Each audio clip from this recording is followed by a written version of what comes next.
Terima kasih. Assalamualaikum warahmatullahi wabarakatuh. Waalaikumsalam. Selamat sore, salam sejahtera, Om Swastiastu, Namo Buddhaya, salam kebajikan, salam bahagia, salam rahayu. Yang terhormat Pak Dirdik beserta jajaran Kabid Humas Menkum, dan istimewa rekan-rekan media. Syukur alhamdulillah pada kesempatan sore ini kita dapat melaksanakan konferensi pers. Pada kesempatan sore ini ingin kami sampaikan press release tentang perkembangan penyidikan perkara dugaan tindak pidana korupsi pada Kementerian Pendidikan Budaya Riset Teknologi atau Dikbudristek dalam program digitalisasi pendidikan tahun 2019 sampai dengan tahun 2022. Jadi pada Kemenbudar sebelumnya telah menetapkan tersangka, terhadap 4 tersangka, dan dalam perkembangannya penyidik melakukan pendalaman, pemeriksaan, dan pemanggilan terhadap para saksi kurang lebih 120 dan juga 4 ahli. Dari hasil pendalaman, keterangan saksi-saksi dan juga alat bukti yang ada pada sore dan hasil dari ekspos telah menetapkan tersangka baru dengan inisial NAM. Terkait dengan perkembangan ini, di sini sudah ada Pak Dirdik. Untuk waktu dan tempat kami persilakan Pak Dirdik. Terima kasih Pak Kapus Penkum.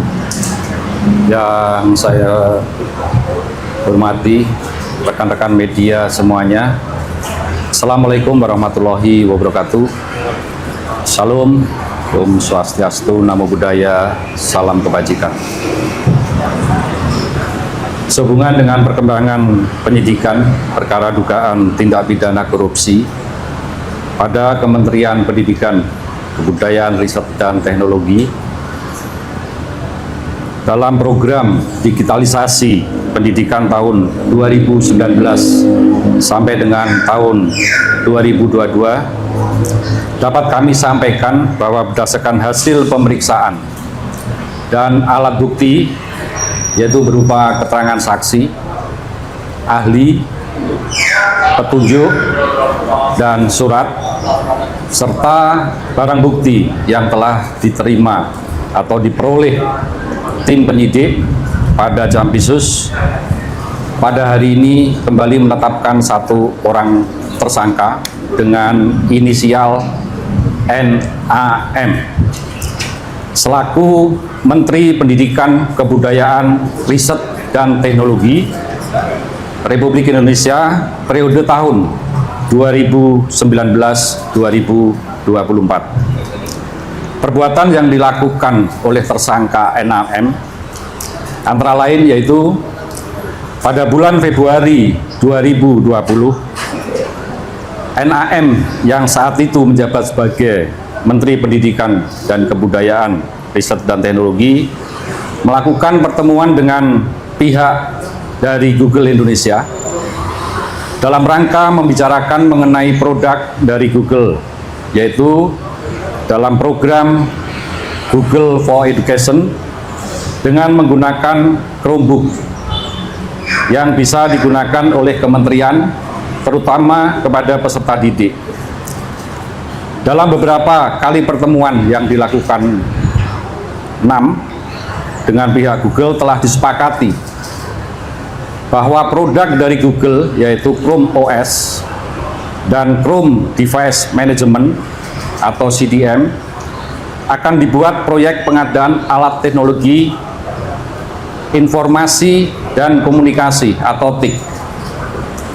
Dalam mewujudkan kesepakatan antara NAM dengan pihak Google Indonesia, selanjutnya pada tanggal 6 Mei 2020, NAM mengundang jajarannya, diantaranya yaitu H selaku Dirjen PAUD Dikdasmen, T selaku Kepala Badan Litbang Kemendikbudristek, JT dan FH selaku staf khusus menteri telah melakukan rapat tertutup yaitu melalui via Zoom meeting, dan mewajibkan para peserta dalam menggunakan handset atau alat sejenisnya yang membahas pengadaan atau kelengkapan alat TIK, yaitu menggunakan Chromebook sebagaimana perintah dari NAM.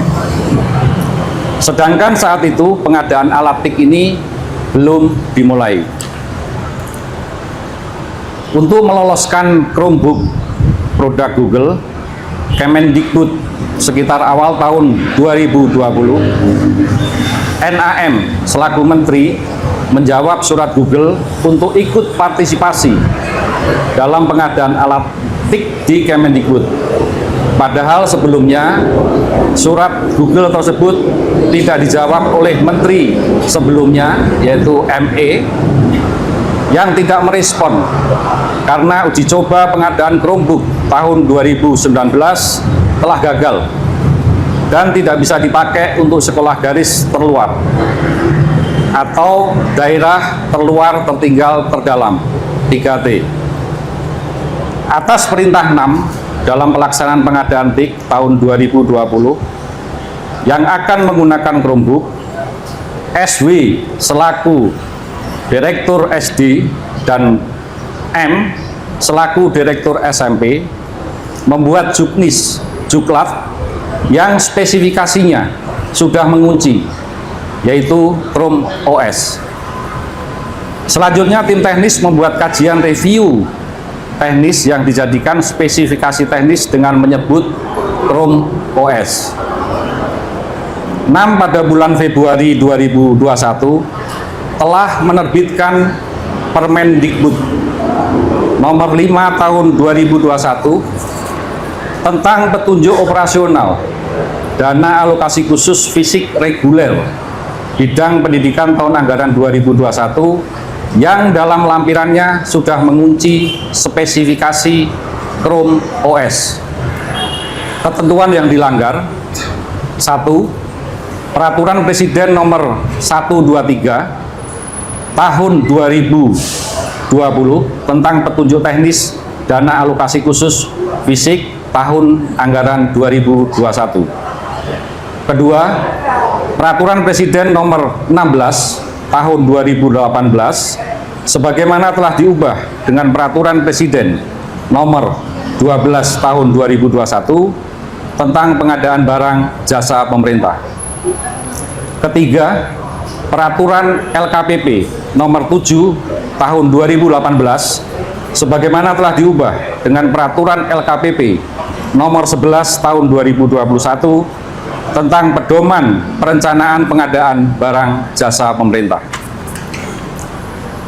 Kerugian keuangan negara yang timbul dari kegiatan pengadaan TIK diperkirakan senilai kurang lebih 1.980 miliar yang saat ini masih dalam penghitungan kerugian keuangan negara oleh BPKP. Pasal yang disangkakan: tersangka 6 disangkakan melanggar pasal 2 ayat 1 atau pasal 3 Junto pasal 18 Undang-Undang nomor 31 tahun 1999 sebagaimana diubah dengan Undang-Undang nomor 20 tahun 2001 tentang perubahan atas Undang-Undang RI nomor 31 tahun 1999 tentang pemberantasan tindak pidana korupsi Junto pasal 55 ayat 1 ke 1 KUHP. Untuk kepentingan penyidikan, tersangka NAM akan dilakukan penahanan di rutan selama 20 hari ke depan sejak hari ini tanggal 4 September 2025 bertempat di Rutan Salimba Cabang Kejaksaan Negeri Jakarta Selatan. Demikian yang dapat kami sampaikan. Saya akhiri, wassalamualaikum warahmatullahi wabarakatuh. Salam, Om Santi Santi Santium. Demikian rekan-rekan, saya rasa sudah cukup lugas dan komprehensif apa yang disampaikan oleh Pak Dirdik, ya.